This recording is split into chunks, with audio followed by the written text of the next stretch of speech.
Hi, welcome to Fusion Beads. Today I'm going to show you how to make our Garnet Trio bracelet. This set features the 3mm diamond cut faceted round gemstone beads in garnet. These gemstone beads have a beautiful color and sparkle, and I just love them. I've decided to pair it up with these tiny 2mm brass spacer beads. I like how it gives the bracelet a vintage look and feel. For my findings, I chose a 12mm lobster claw clasp, and I paired that up with a 6mm brass closed jump ring. I like to use a closed jump ring on this style of bracelet as it's more secure and you can avoid having your soft flex pop out. And for my crimp beads and covers, I just used basic brass. And this all strung up on the soft flex beading wire fine. For my tools, I'm going to be using crimping pliers and basic wire cutters. So let's get started. So to start here, I already cut a piece of soft flex beading wire 10 inches long. So I'm going to go ahead and take my soft flex beading wire and I'm going to pick up one crimp bead. And then I'm going to pick up a lobster claw. I'm going to thread it through the hole. And then I'm going to take my beading wire and thread it back through the crimp bead. So it's going through both pieces of wire and it's attached to the lobster. So then I'm going to grab my crimping tool and I'm going to use the back part of the crimpers first to crimp it one time. And then I'm going to turn it and move it to the front part to crimp it again to make the cylinder shape. You can also reference our product tool video on detailed instructions on how to use this tool. So let's go ahead and crimp this here. So again, using the back notch of the tool, as you can see, I'm just going to go ahead and crimp it the first time, then turn it and use the front part of the tool and crimp it one more time. And so I always like to do it just a third time, that way it makes a really nice cylinder shape there. So now I've got a nice secure connection. I do leave a little bit of room so my lobster clasp can move freely. Then that way it's just not too much tension on the wire. So I have a little bit of extra beading wire there. Go ahead and I'm going to clip off that tail just using my basic wire cutters. I'm going to go ahead and set that aside and I'm ready to start stringing my bracelet. So I'm going to go ahead and use my measuring tape because I know that I want to string up 1.5 inches of the tiny spacers first. And then I'll string up my garnets. So let's get started stringing here. These guys do have tiny little holes, but they go onto the soft flex easy enough. But sometimes you have to wiggle them in there just to get it to go on there. So I'm going to go ahead and keep stringing beads until I get to 1.5 inches, and we'll be right back. Okay, as you can see, I went ahead and I've got 1.5 inch section of just the tiny spacers. This 1.5 inch measurement does not include the lobster claw clasp, just the beads themselves.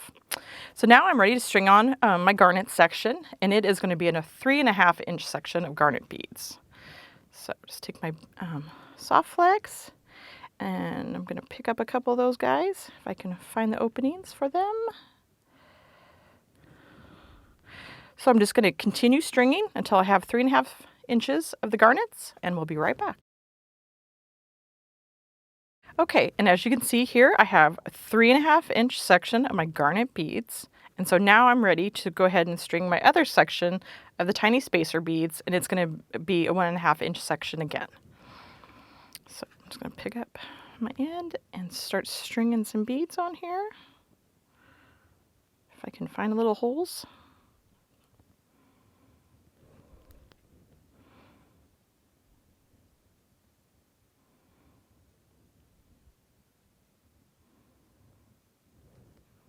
All right, so I'm just going to keep stringing until I have 1.5 inches of the brass spacers, and I'll be right back. Okay, as you can see, I went ahead and I strung my 1.5 inches of the tiny spacer beads. So the stringing part of my bracelet is all complete for this one. So I'm just ready to go ahead and attach my jump ring here on this end.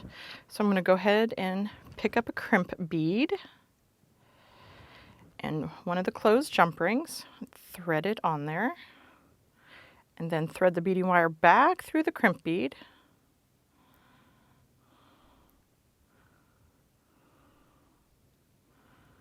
And then go ahead and pull it down here. And I'll show you here just a second after I get it tight. All right. So I got it, went ahead and I have it on there. And so it has a little bit of space, just so it gives a little bit of flexibility in the bracelet. So I'm ready to crimp it. Again, just the same process as before. You can go ahead and use the back notch first, and then turn it and flip it and use the front notch. So make sure that you're careful not to smash your little spacer beads there.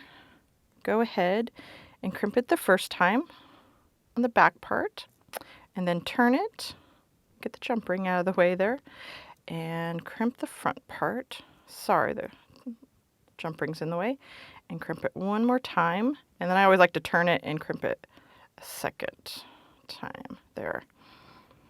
All right, so it's nice and secure now. I'm gonna go ahead and use the basic cutters to cut off that extra bit of beading wire.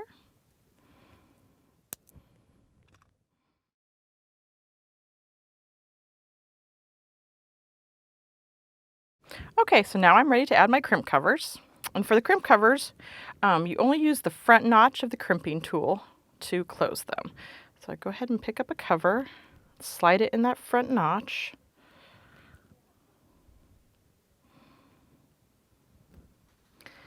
And then you go ahead and you slide that over your crimp bead.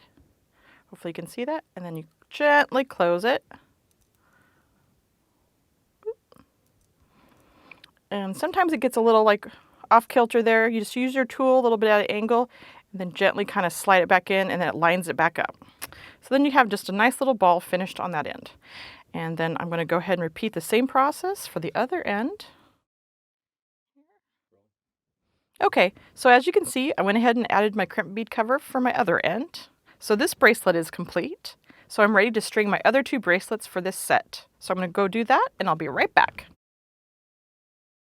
As you can see, I've finished all three of my bracelets. This first one here that I showed you was the 1.5 inches of the tiny spacers, 3.5 inches of the garnet, and then 1.5 inches again of the tiny spacers.